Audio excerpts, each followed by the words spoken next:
3 true horror stories you'll regret hearing at night. At 3:13 a.m., something with no face and a presence heavier than death stood over Janet's bed, breathing cold into her hair while her sister watched, paralyzed with fear. If you're listening to this in the dark and you enjoy terrifying true events, subscribe and comment below. But know that what you're about to hear kept a family awake for years in a house where evil never left, and neither did the fear. Let's begin. Story 1. In the summer of 1976, the Carter family moved into an old Victorian house on Maple Street in West Pittston, Pennsylvania. The house was a grand structure, with ornate woodwork and high ceilings, the kind of place that seemed like a dream home to Nathan and Ellen Carter. Nathan had inherited the property from a distant relative, and when the bank approved their loan, they believed they had found a perfect place to raise their 2 daughters, Janet, age 10, and Laura, age 13. At first, the town's whispers about the house being strange were easy to dismiss as local superstition. But those whispers would soon become reality. The first odd incident happened within days of moving in. The Carter family awoke one morning to find the kitchen chairs rearranged, placed in a circle with the table pushed awkwardly to the side. Nathan assumed the movers had returned in the night, or that he had simply forgotten arranging them while unpacking. But Ellen swore she had gone to bed with the kitchen exactly as they had left it. The air had felt off that night, like the house was breathing. For several weeks, nothing else happened. The children played in the yard, and Nathan worked long hours at the steel mill while Ellen unpacked boxes and decorated the rooms. But one night, while Ellen was tucking the girls into bed, she noticed a cold spot near the hallway door. It was deep and sudden, like stepping into a freezer. She dismissed it as an open window draft and continued her work. Neither she nor the girls mentioned anything unusual that night. The first true sign that something was very wrong came when Janet began screaming in the middle of the night. Ellen ran to her room to find the little girl soaked with sweat, eyes wide with terror. "There was someone standing by my bed, a shadow that looked like it shouldn't be there," Janet cried. "It didn't speak, but it was watching me." Ellen chalked it up to a nightmare, a child's fear. But when she looked at the clock, it read 3:13 a.m., the same time the next morning and the morning after that Janet cried out again. A week later, Laura came downstairs in the early hours, her face pale.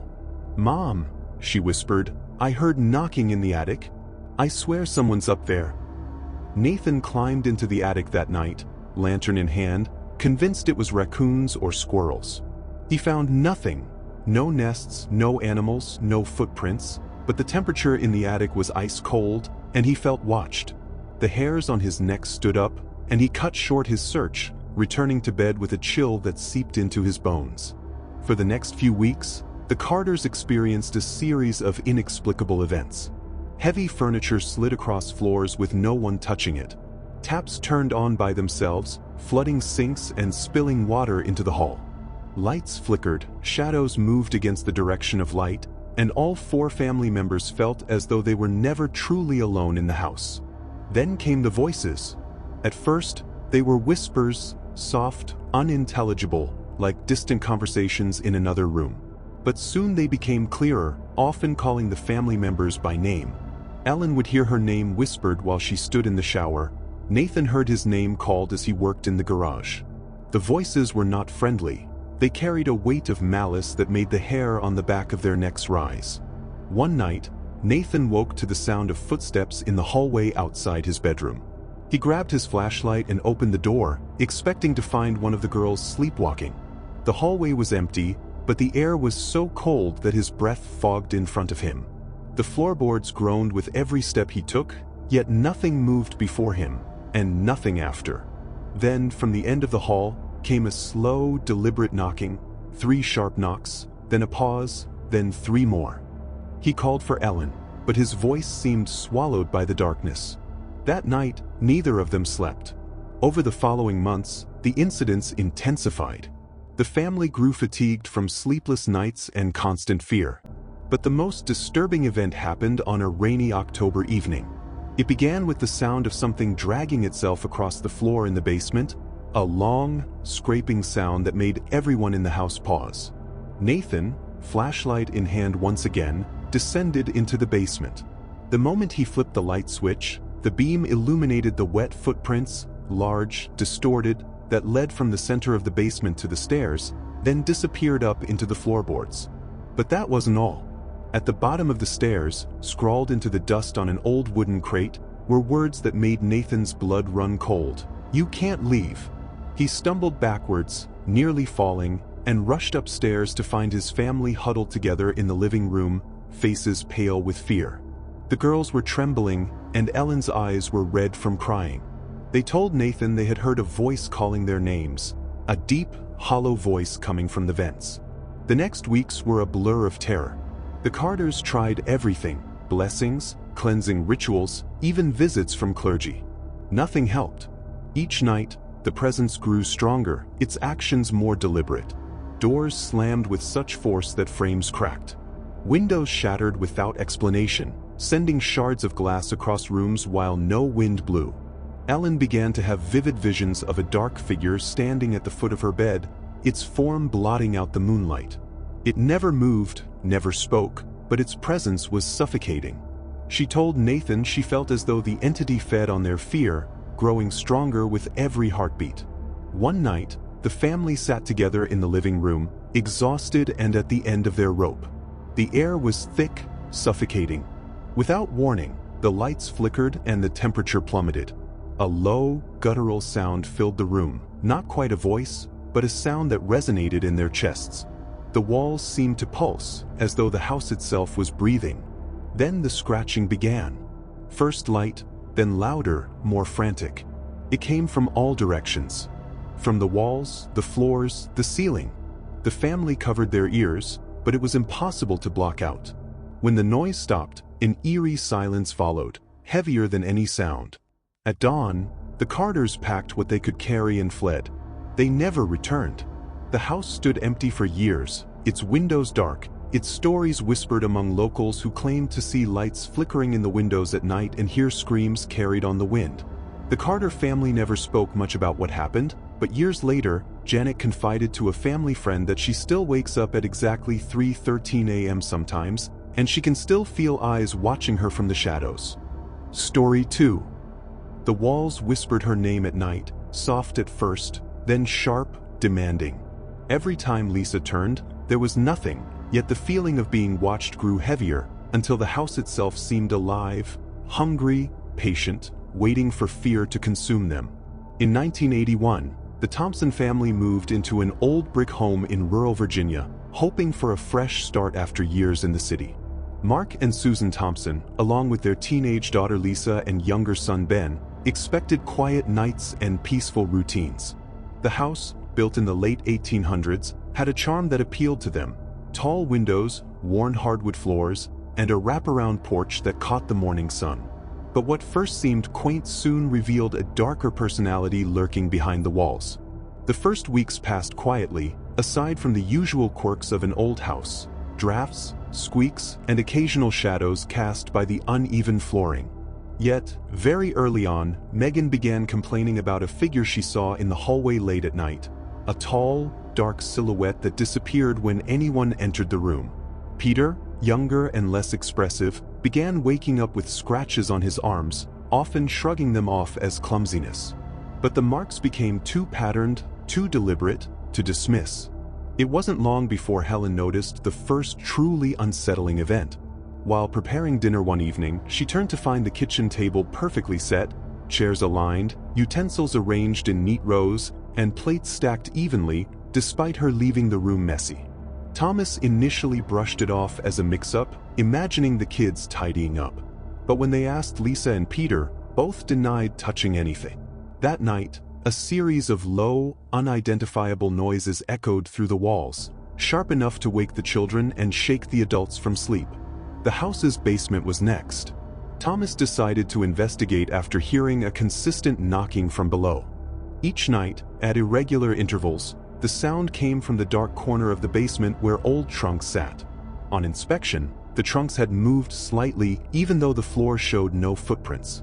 The basement was untouched, yet the Thompsons began feeling they were being observed, particularly when alone. The air was cold, damp, and carried a metallic scent that intensified during these episodes. One night, Megan awoke to the sound of someone whispering her name. She bolted upright, the room pitch dark. From the corner, a shadow shifted, not human, not fully defined, yet distinctly aware of her presence. She screamed, drawing Peter, who insisted he could see the same figure gliding toward their bedroom door. The parents entered, finding both children pale and shivering, insisting the shadow had moved and vanished only when they were together. The intensity of the occurrences escalated quickly. Objects flew across rooms without contact. Doors slammed with ferocity, leaving the house vibrating from the impact. Footsteps clattered along hallways at impossible speeds, fading when approached. Even the family dog refused to enter certain rooms, growling and backing away as though sensing something invisible. Sleep became fragmented, punctuated by sudden cries, whispers, and the unmistakable feeling of being watched. Helen started keeping a journal, documenting the events. Notes detailed faint scratches appearing on walls, cold spots so deep that the breath fogged indoors, and voices repeating private conversations word for word.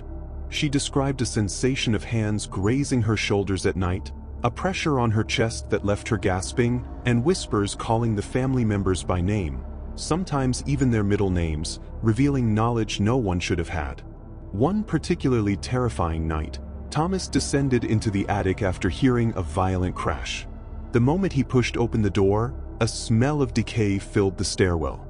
The floorboards beneath him creaked as if alive, and he caught a glimpse of a dark figure crouching among the rafters.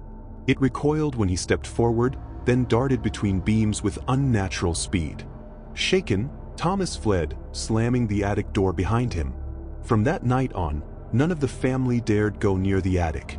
The disturbances weren't just psychological. Megan and Peter often woke with bruises, scratches, and welts that appeared overnight. Mirrors sometimes cracked spontaneously, forming spiderweb-like fractures, and several windows shattered without explanation. Even when family members moved furniture or rearranged rooms, items returned to exact prior positions overnight. The house displayed not randomness, but intention. It learned, adapted, and responded to the presence of its occupants. By spring, the family made a painful decision. They packed their belongings and left, abandoning the house and the life they had hoped to build there. The house remained empty for years, though locals occasionally reported lights flickering in windows, shadows in upstairs rooms, and whispers heard on the wind. The Thompsons never spoke casually of the incidents, but even in new homes, the children and parents occasionally felt the same oppressive presence, as if a fragment of the house had followed them, patient, waiting, and unseen. Story 3. Before dawn, every mirror in the Foster farmhouse shattered at once, long cracks spidering through the glass, and then the voice began, whispering not just the family's names but secrets only they could know, as if something inside the walls learned them by watching. This is a true encounter that terrified a whole household in Kansas, and what you're about to hear will make you think twice about the places you call home. In Atchison, Kansas, a modest two-story farmhouse became home to the Foster family in the early 1990s. Thomas and Helen Foster, along with their teenage daughter Emily and younger son Luke, expected calm country life.